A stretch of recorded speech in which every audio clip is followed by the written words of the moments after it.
There's a moment that happens after something hard.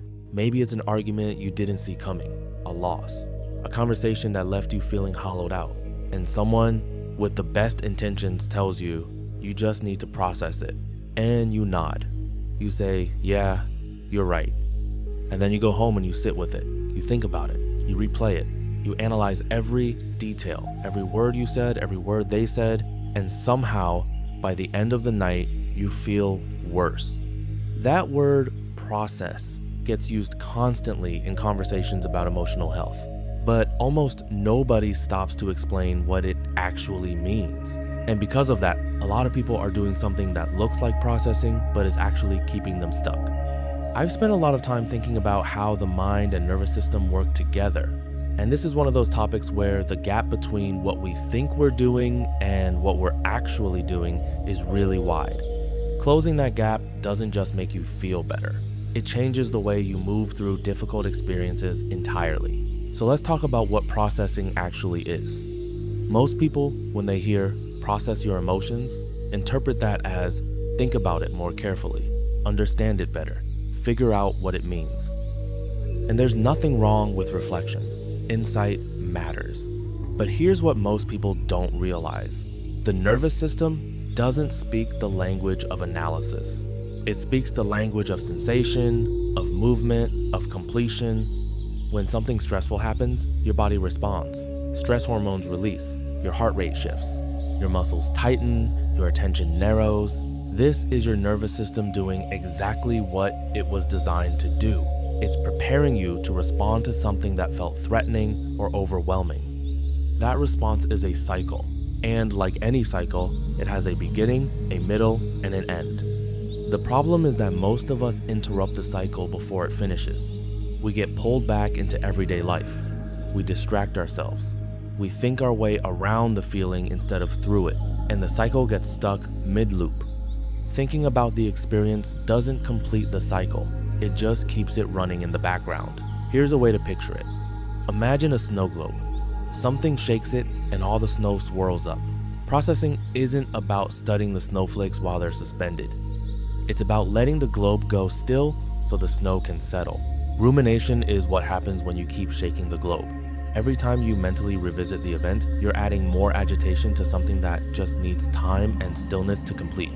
This is why so many people find that after hours of replaying something, they're not at peace. They're more activated because they haven't been processing, they've been rehearsing.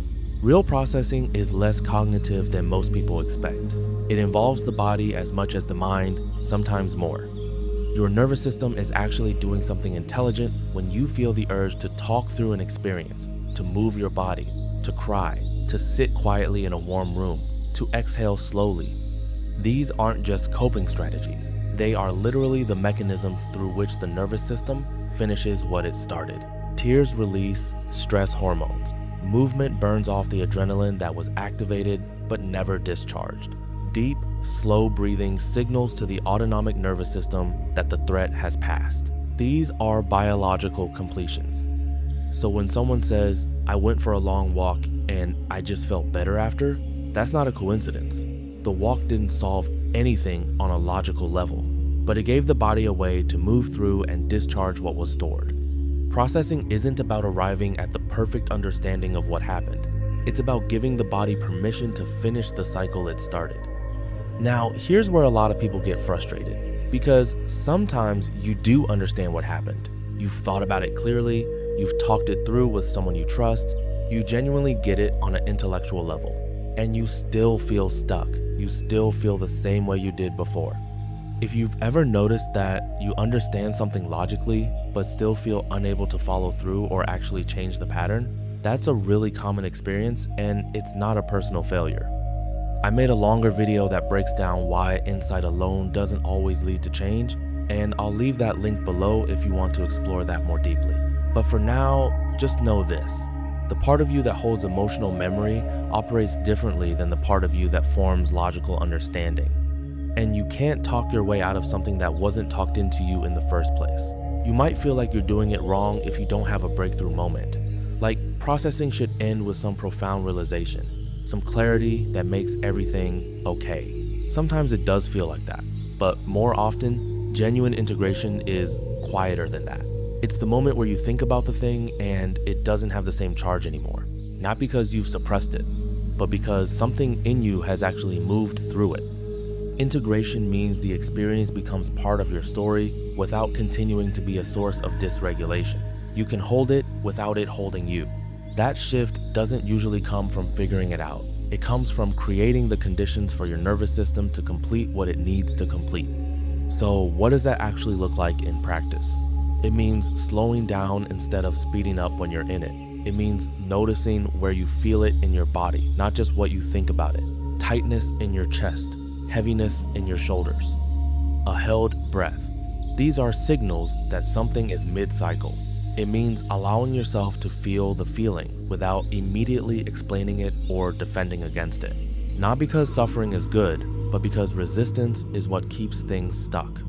The nervous system needs to know it's safe to complete the cycle, and it means building in simple, physical ways to discharge activation. Walking, breathing with long exhales, shaking your hands out. These aren't woo, they're physiology. Here's the reframe that tends to make the biggest difference. Healing isn't always a mental task. You can't think your way to a regulated nervous system any more than you can think your way to a slower heart rate. But you can create conditions. You can offer the body safety. You can allow completion instead of interrupting it. Most people aren't doing anything wrong. They're just applying the wrong tool, using the analytical mind to solve a body problem.